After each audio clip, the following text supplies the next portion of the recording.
Assalamualaikum everyone, this is Fahad and you're watching your own favorite YouTube channel Speak English with Fahad. Today is 26th of November 2020 और आज की जो don editorials हैं उनमें से source आपको पता है डॉन विकेबलरी है, डॉन है मेरा विकेबलरी के हवाले से।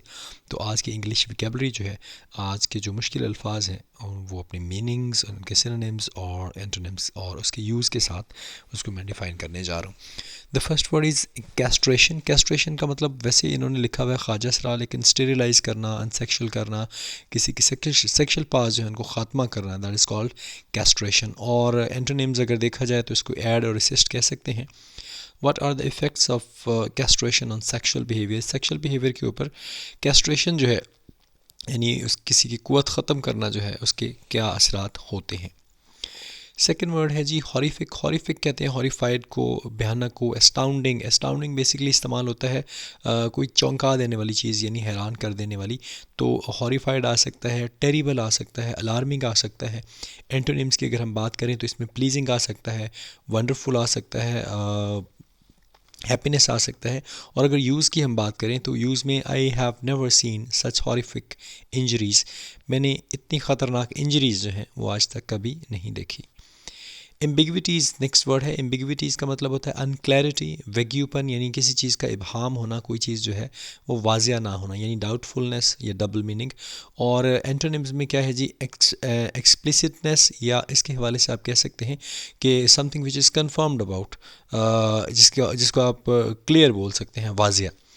यूज़ है जी there were several inconsistencies and ambiguities in her speech. उसकी जो तकरीर है उसमें काफ़ी ज़्यादा इनकन्सिस्टेंसीज थी, मतलब वो मुतवातर नहीं थी और उसमें बहुत ज़्यादा चीज़ें जो है वो इबहाम था, वाजिया नहीं थी। नेक्स्ट वर्ड है रेसिडिविज़म। रेसिडिविज़म का मतलब है तकरार जुर्म यानी तकरार करना किसी जुर्म का, बार बार होना किसी चीज़ का। सिनोनिम्स के हवाले से अगर देखें तो ये आ जाएगा बैक स्लाइडिंग और लैप्सिंग। और एंटोनिम के हम हवाले से अगर आप देखें तो ये आ जाएगा गेट वेल या रिसीड। और यूज़ के हवाले से हम देखें तो there basic criticism was that prisoners do not reduce the crime rate, they cause recidivism. Basic criticism जो था प्रिजनर्स के ऊपर यानी जो कैदी थे वो ये था कि उनका क्राइम रेट जो था वो कम नहीं हुआ था और वो तकरारी जुर्म करते थे, यानी बार बार जुर्म होने की वजह बनते थे या वो तकरारी जुर्म की वजह बनते थे। नंबर 5 की अगर बात करें तो नंबर 5 इज़ पायडोफिलीज़। पायडोफिलीज़ का मतलब है बच्चों से जिनसी रग़बत करने वाला, यानी आप परवर्ट कह सकते हैं, डीजनरेट कह सकते हैं। और एंटोनिम्स में मॉरल आ जाएगा और मॉसोचिस्ट आ जाएगा। यूज़ अगर देखें तो first recorded use of noun paedophile was in 1951 यानी 1951 में पहला जो रिकॉर्ड किया गया नाउन पैडोफिली जो इस्तेमाल हुआ था वो 1951 में हुआ। Next word is gratification. और ग्रेटिफिकेशन का मतलब है खुशी यानी डिलाइट या एन्जॉयमेंट। और एंटोनिम्स की अगर बात करें तो ये डिससेटिस्फेक्शन आ जाएगा। His son's success was great gratification to him. उसकी जो बेटे की कामयाबी है उसके लिए एक बहुत अजीम खुशी थी या बहुत बड़ी खुशी थी। डेटरेंट का मतलब होता है इबरत यानी चेक या डिस्करेजमेंट।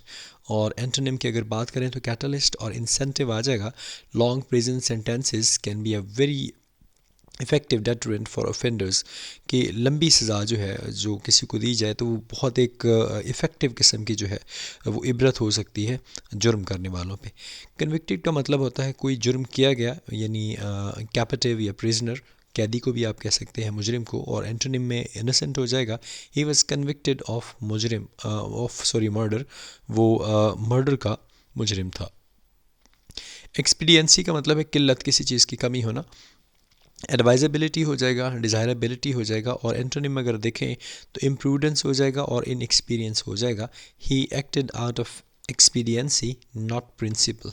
उसने जो है किल्लत के तौर पे जो है एक्ट किया, ना कि किसी प्रिंसिपल के तौर पे यानी किसी रूल के तौर पे। अपीजमेंट का मतलब है तस्कीन यानी कामिंग या कॉन्सलेशन। और एंटोनिम्स में अगर देखें तो एग्रेशन वर्ड आता है। Music is an appeasement to shut your nerves कि आप अगर थके हुए हैं तो म्यूज़िक जो है वो आपके लिए तस्कीन है, आरामदेह है। सब्सटेंशियल का मतलब होगा खातिर खा यानी अबंडेंट, किसी चीज़ का ज़्यादा होना, एम्पल या बिग। और एंटोनिम्स की अगर बात करें तो इनसब्सटेंशियल और अनइम्पॉर्टेंट हो जाएगा। Substantial numbers of people support the reforms. खातिर खा लोगों ने जो है रिफॉर्म्स को जो है सपोर्ट किया, उनके हक में गए। कॉन्टेम्पलेटिंग का मतलब है गौर करना, यानी कंसीडरिंग या डेलिब्रेटिंग, और एंटोनिम्स की अगर बात करें तो डेस्पेयर आ जाएगा। इस्तेमाल में हम अगर देखें तो he stood there contemplating the stars in the sky, कि वो खड़ा जो है वहाँ आसमान में सितारे जो है उनको गौर से देखता रहा या उन पर गौर करता रहा। इंडिजिनाइज का मतलब है देसी, नेटिव या लोकल, यानी किसी इलाके का, और एंटोनिम में एलियन आ जाएगा या फॉरेन आ जाएगा। दिस स्पीशी इज़ इंडिजिनाइज है, और मुझसे ये वर्ड जो है प्रोनाउंस नहीं हो रहा। This species is indigenous to this area, ये जो स्पीशी है ये इस एरिया से क्या है जी, इस एरिया की है, नेटिव है या परमानेंट यहीं की है। डर्थ का मतलब है अफलास या कमी होना, एब्सेंस डेफिशिएंसी, और एंटोनिम अबंडेंस या एक्सेस हो जाएगा। देयर वाज अ डेथ of reliable information on the subject के ऊपर जो है रिलायबल इंफॉर्मेशन की बहुत ज़्यादा कमी थी। नेक्स्ट वर्ड इज़ अनसेरिमोनियस, यानी गैर मशरूत, हास्टी, हरिड या अनएक्सपेक्टेड, और एंटोनिम में आ जाएगा एंटिसिपेटेड, डेलिब्रेट या एक्सपेक्टेड, और यूज़ में आ जाएगा मेड एन अनसेरेमोनियस प्रेजेंटेशन, या he made an unceremonious presentation, उसने एक गैर मशरूत किस्म की प्रेजेंटेशन जो है वो की। डीकमीशन का मतलब है मनसूख करना, विड्रॉ करना, फायर्ड करना, और एंटोनिम्स में अगर देखें तो कमीशन है या जॉब होल्डर है, और यूज़ है the government has decided to decommission, कि गवर्नमेंट जो है उसने मनसूख करने का फैसला कर लिया है। टू बैटलशिप्स, 2 जंगों को, सॉरी जी। इंडक्टिंग का मतलब है किसी चीज़ को शामिल करना, यानी इनलिस्ट करना, इंस्टॉल करना, और एंटोनिम्स की अगर बात करें तो रिजेक्ट आ जाएगा। This thesis puts forward inducting water rights theory, ये जो थीसिस है ये शामिल करता है ये जो वाटर राइट्स थ्योरीज हैं उनको। So that was all about today's Dawn editorials vocabulary. Hope so आपको पसंद आई होगी। कल से इंशाल्लाह मैं कोशिश करूँगा, जैसे आज 26 है तो कल जो है आज का जितना भी हमारे करंट अफेयर्स होंगे उसके बारे में भी हमें इंशाल्लाह एक जो सीरीज़ है वो स्टार्ट करने जा रहे हैं। होप सो आप हमारा साथ देंगे और इसी तरह मुझे अपडेट करते रहेंगे वेदर इट्स गुड और बैड। अपना बहुत ज़्यादा ख्याल रखें, मुझे दुआ में याद रखें। अस्सलाम वालेकुम, अल्लाह हाफ़िज़।